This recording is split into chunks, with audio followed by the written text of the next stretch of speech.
La nouvelle 309 bénéficie de modifications importantes et communes à l'ensemble de la gamme. La partie arrière est profondément modifiée.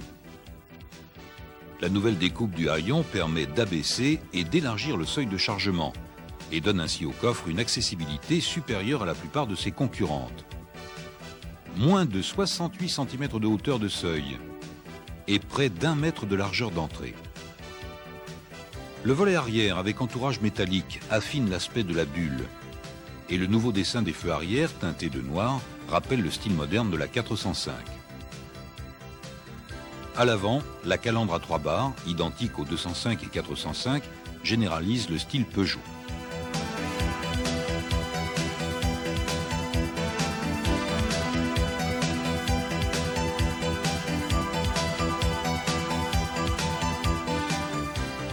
L'espace intérieur est également renouvelé.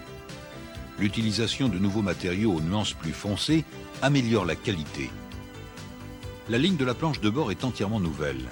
Elle bénéficie d'une nouvelle console centrale, de nouveaux boutons poussoirs, de commandes sous volant de type 205-405, d'un nouveau volant 2 branches, sauf GTI, et de commandes de climatisation de type 205. L'ambiance intérieure est rehaussée par de nouveaux dessins de panneaux de porte et des grilles de haut-parleurs. Les garnissages de sièges plus lumineux apportent une touche de gaieté supplémentaire.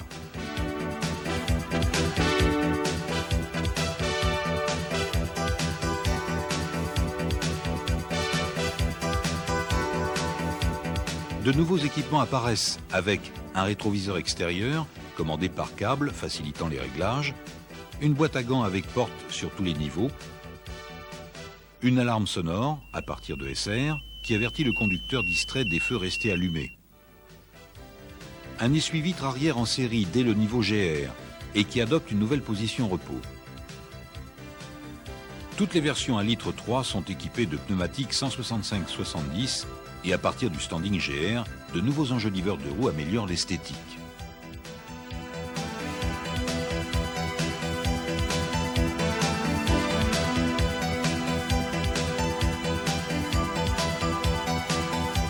Mais les nouvelles 309, c'est aussi des évolutions mécaniques importantes. En gamme basse, les motorisations 1100 et 1300 sont remplacées par les moteurs modernes de type TU. TU1, 1124 cm3, d'une puissance administrative de 4, caractéristique unique dans ce segment.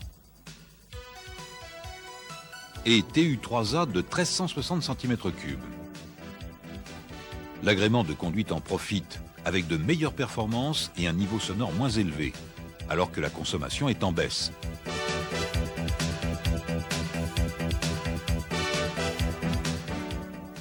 Les versions XS et SX proposent en option une deuxième motorisation. Le moteur 1905 cm3, 105 chevaux. Enfin, toutes les boîtes de vitesse adoptent une grille unique avec la marche arrière disposée en face de la 5e.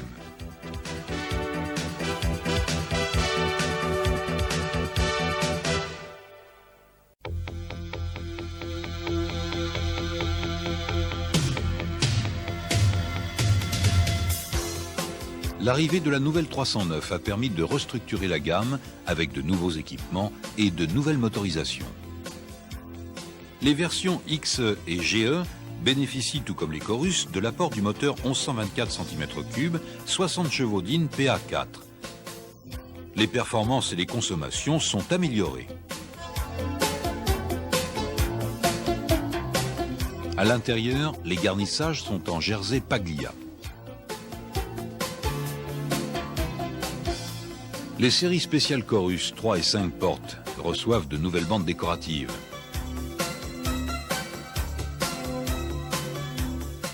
Les garnissages intérieurs évoluent avec un tissu Bradley, passepoil et ceintures de couleur verte. Le rapport équipement-prestation-prix demeure particulièrement attractif.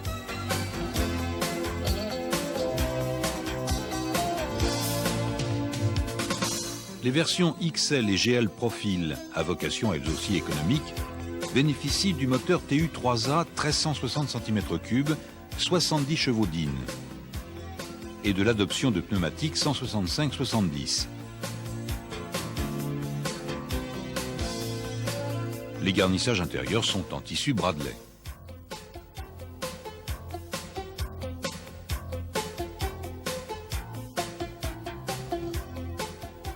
Les standings XR-GR et XRD-GRD adoptent un essuie-vitre de lunettes arrière et de nouveaux enjoliveurs de roues. L'environnement intérieur est en drap côte relief. Les versions 1,3 litre sont équipées du moteur TU3A 1360 cm3. La série Special Green est reconduite en 3 et 5 portes, avec bien sûr le moteur TU3A.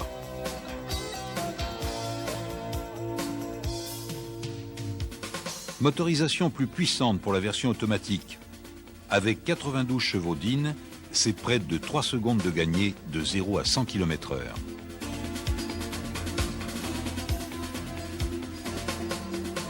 Les standings SR-SRD bénéficient d'un nouvel environnement velours Pizzano et adoptent une alarme d'oubli d'extinction des feux.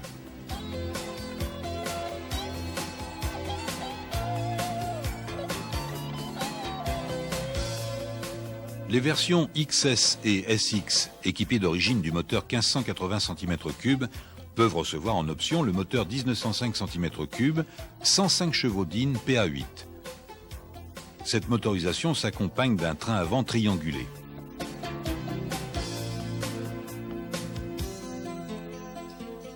À l'intérieur, les garnissages sont en drap Cali.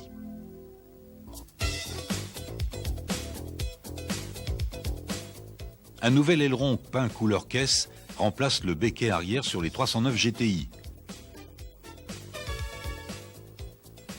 Les garnissages sont en velours cartette rouge, spécifique à la ligne GTI, commune à 205 et 309.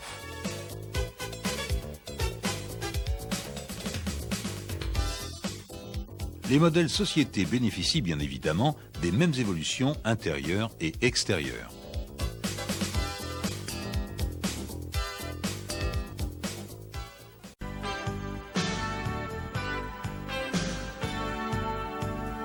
Le segment M1 est le terrain d'un redoutable combat, tant les prétendantes sont nombreuses et bien décidées. La dernière arrivée, la Renault 19, est celle qui se fait le plus entendre. La gamme est déjà très complète, avec en plus une nouvelle version tricorps, la Chamade. Ses dimensions extérieures généreuses lui assurent une habitabilité confortable et sur le plan dynamique, elle s'en sort plutôt bien. Alors, que lui reprocher ? Sa ligne, qui ne soulève pas vraiment l'enthousiasme. Sa visibilité arrière très médiocre et particulièrement gênante, et son poids élevé qui gomme bon nombre de ses qualités, notamment en reprise, en vivacité et en consommation. La Volkswagen Golf s'enorgueillit de son étiquette valeur sûre, mais entre nous, elle le fait payer cher. L'intérieur n'engendre pas vraiment la gaieté, et le coffre ne propose qu'un espace exigu et peu accessible. Rien à redire par contre sur le comportement routier, mais le bilan se gâte un peu sur le plan du confort. Et pour la sobriété, il faut chercher ailleurs. Résultat sans doute d'une transmission mal étagée et d'un aérodynamisme déjà dépassé. La voiture de l'année, c'est la Fiat Tipo, à la ligne controversée. Compacte par ses dimensions extérieures, elle revendique une habitabilité très généreuse, au détriment du coffre, vraiment trop petit. Surprise, la Tipo est lourde, très lourde, et traîne ce handicap dans toutes ses prestations dynamiques, jusque dans le freinage qui laisse perplexe. Affichant de réels progrès par rapport à ses devancières, le compromis confort-comportement routier n'est pas encore à la hauteur de la 309. Le prix, lui, est attractif.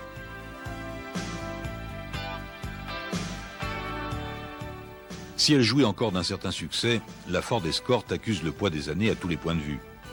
Pas plus la ligne que l'habitabilité ne sont conformes aux critères actuels. Moteur manquant de souplesse, direction et comportement routier flou. Ce tableau bien médiocre est à peine rehaussé par un équipement complet, une finition de bon aloi et un prix attrayant. Reste l'Opel Kadett qui, sous une ligne aérodynamique mais peu valorisante, cache une construction robuste. L'habitacle est typiquement germanique, austère mais de bonne finition. La visibilité est restreinte par de nombreux angles morts et une ceinture de caisse haute. Les sièges très durs ne favorisent pas le confort, tout comme le niveau sonore élevé. Malgré une transmission mal étagée, l'utilisation routière est satisfaisante. Face à toutes ces concurrentes, la nouvelle 309 ne manque donc pas d'arguments et dispose d'atouts déterminants pour conquérir les faveurs de la clientèle. C'était enfantin. Une grande puissance étrangère avait mis au point un être parfait pour dérober les plans de la nouvelle 309. Mi-indien, mi-esquimau, mi-bavarois et mi-evzone grec. Ce qu'ils ne savaient pas, c'est que la publicité de la 309 allait changer. Toujours sur le thème, toujours partante, mais avec de nouvelles destinations. Le complot était déjoué. Automobile Peugeot avait tout prévu. La nouvelle 309 est incopiable, et même infalsifiable. Les espions n'avaient qu'à bien se tenir. Quant à moi, je ne pensais plus qu'à une chose, retrouver la chaleur de mes draps de soie que j'avais quittés quelques heures plus tôt. Mais je savais qu'à tout moment, une autre mission pourrait démarrer. Et moi, pour l'action, je suis toujours partant.